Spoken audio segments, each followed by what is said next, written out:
Oh, are we working this time? Because I just did like a 20-minute video and it didn't even record more than 25 seconds. Well, anyways, welcome to Blast Off with Ribs. I'm your host, Ribs, and I'm definitely drinking some scotch right now. That was insane. This scotch is delicious. So, what are we doing here? What are we doing today on the show? We are talking about blockchain. What is blockchain? Well, it's very complicated, so I'm going to keep it short and easy. So, my interpretation of what blockchain is... there audio? Do we have audio? Oh, Do we have audio? something is playing in the background. Interesting. Might have to edit that out, but who cares? Right? We're talking about blockchain here. Blockchain. What are we doing with some blockchain, baby? We are talking about a big old chain. Literally, blockchain is a chain of information. What is stored on each block stays on the chain, and then every new instance is created by a new block. Not literally every new instance, but there are a certain amount of things that can be held on one block. If you are searching for specific information, you can use a block finder to help you find that information. And to be fair, I don't even know where to go to look for that. So let's Google it. Block finder.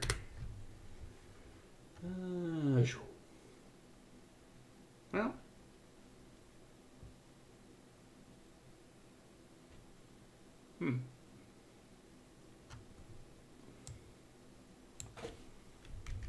let's go blockchain finder.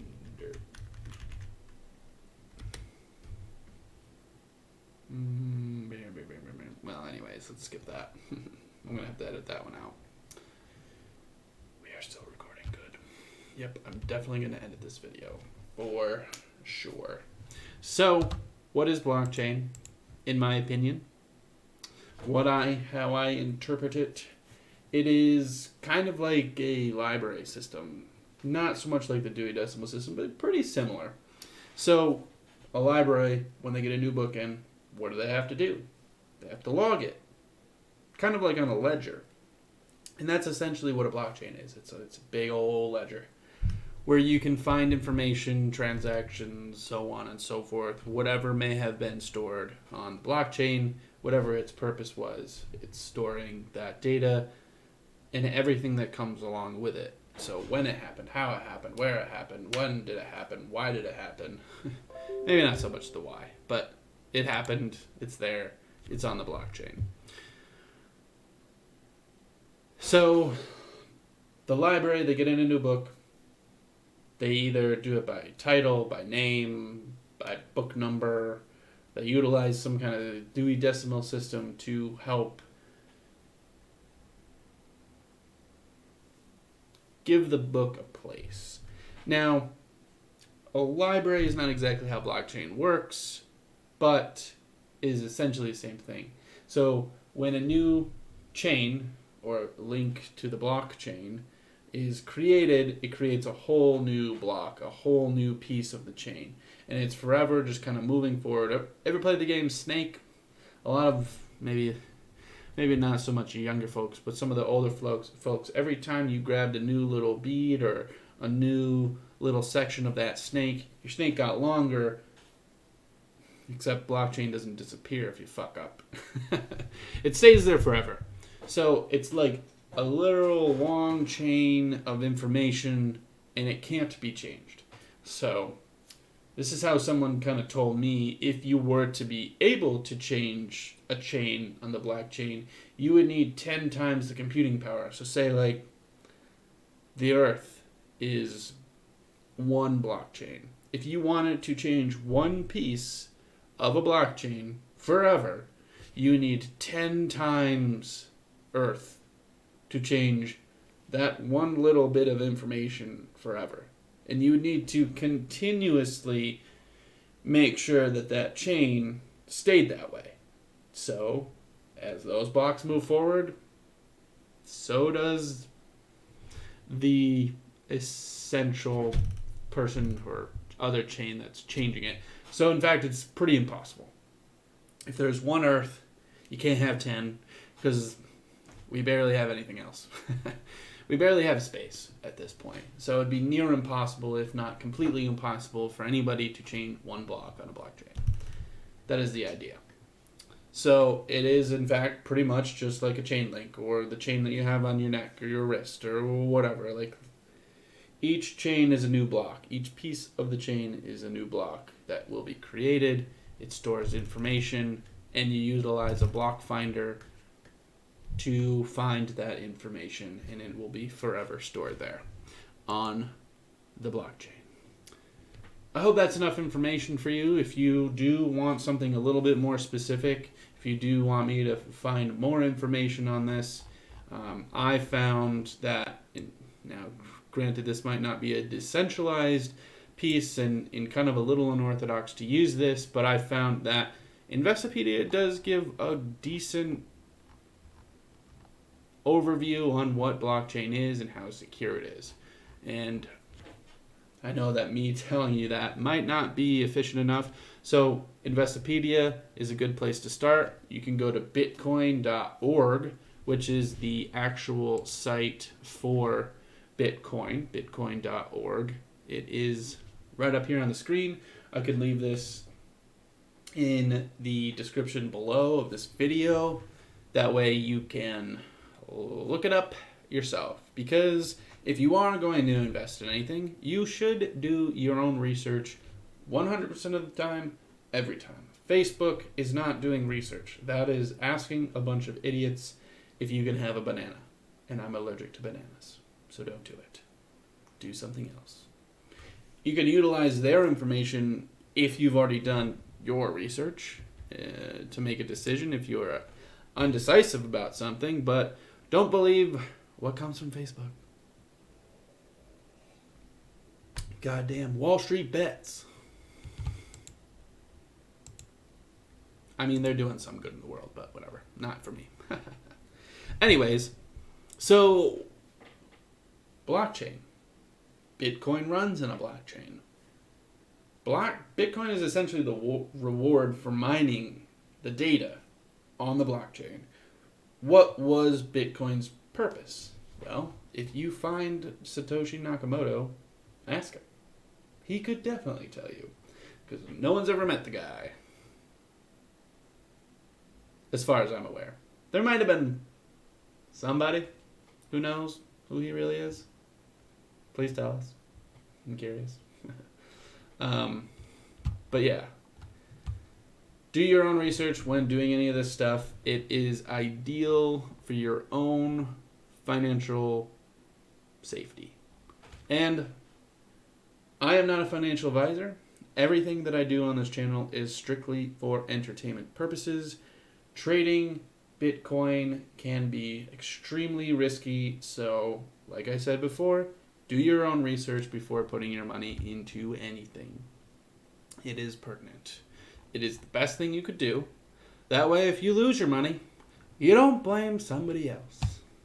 Point the finger at yourself. I've lost a lot of money this weekend. Well, not a lot of money, but a good chunk of money that I never wanted to lose. But no one could have predicted what was happening. So try not to get wrecked. Like a lot of people did. I think there was like $1.2 billion of just complete and utter loss this past weekend. So that's because the market changed. Market fluctuates. It drops too far. Leverage gets busted. People lose money on leverage trades. And I can get into I can show you some of the stuff that I do on a later video if you guys would like. I do a little bit of trading. I do a lot of hodling. I hodl a lot of different cryptocurrencies, Bitcoin being one of them. I am not an early adopter. I do not have tons of Bitcoin. I have a fraction. But I love it. I love seeing it. I love what's happening in the space. I love that other countries are utilizing it. I love that other countries are banning it for ridiculous reasons. It's fantastic, and that's something that we can get into another day as well. So please leave a comment, leave a like, subscribe, click the bell button, and all if you want to get updated videos from me frequently enough, and we can really get into some of this stuff more in depth. But Bitcoin, why was it created? In my opinion, it was created as a store of value and really to decentralize the banking system. So what does that mean? Well, there's a fly. Thought I killed that fly. But to decentralize something is to really just put it in the hands of the everyday person. They are in control of it, and a corporation or business is not. We control the blockchain. We control the Bitcoin. Can large corporations own Bitcoin? Yeah, they sure can. But they can't really take it from us. So, bye. Like NSYNC. Anyways, so how it used to work, really how it used to work, because I don't think most of us know how it works. I'm still a little hesitant on what I actually know of the banking system, even though I'm literally kind of learning about the financial system of how corporations work and stuff like that. But the banking system itself is something extremely different. I do not know anything about it. But what it was supposed to do is disrupt that in what it is. So say if you had a friend in Australia. He needed, she needed, they needed, whomever needed $100. You had the $100. You were going to give them the $100. What's the best way to get money to somebody in another country?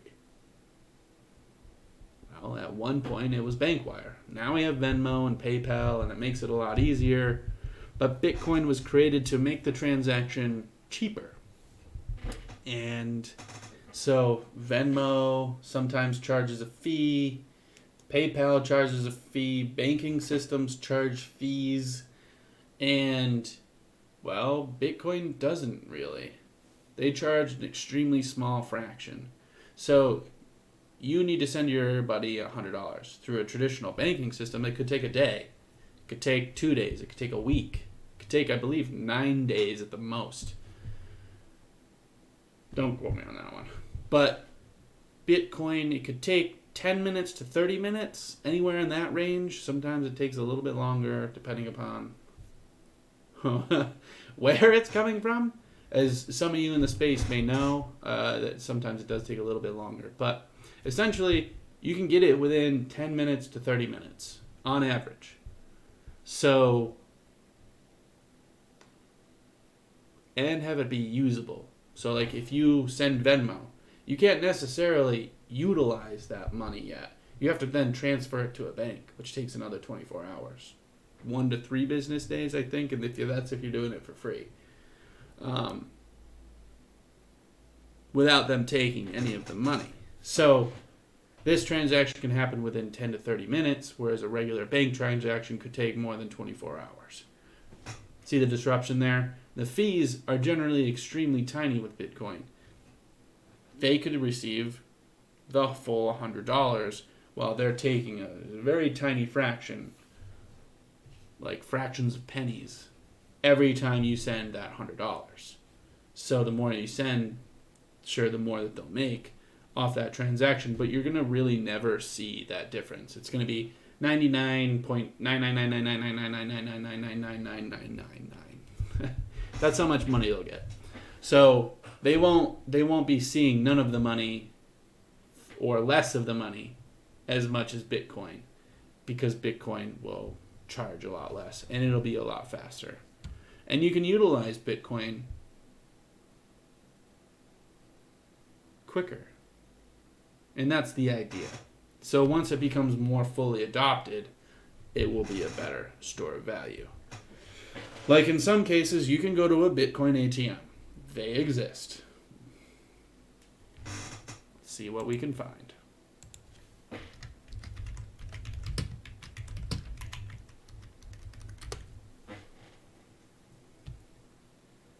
So, where are we here?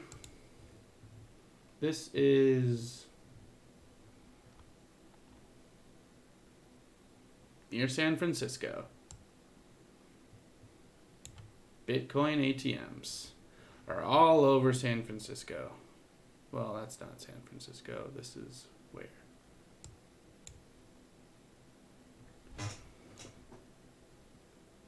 Richmond, Upper Rock Ridge, California. Look at them all. They're everywhere over there. This is not where I live, clearly. Just going to point that out. But they're everywhere. They're all over the place. Look. I mean, I zoomed out a little bit. It won't do beyond that area, but whatever. They exist. That was the point of that. They exist. So you can actually go to those ATMs and withdraw your Bitcoin for cash. Try it out. Go buy some Bitcoin, go find an ATM. Do it. No, just kidding. Don't do that. Keep your Bitcoin. Or use it. That's what it's for. Use it. Bitcoin, baby. Use it. I love it. I hodl it and trade it. So I'm keeping my Bitcoin long term, if you know what I mean. Yeah, baby. Gonna make that money. Gonna make that Bitcoin. Gonna make that. Yeah. We're gonna do it. We're gonna do it. All right. So that's it for this episode. So thank you for tuning in to Blast Off with Ribs.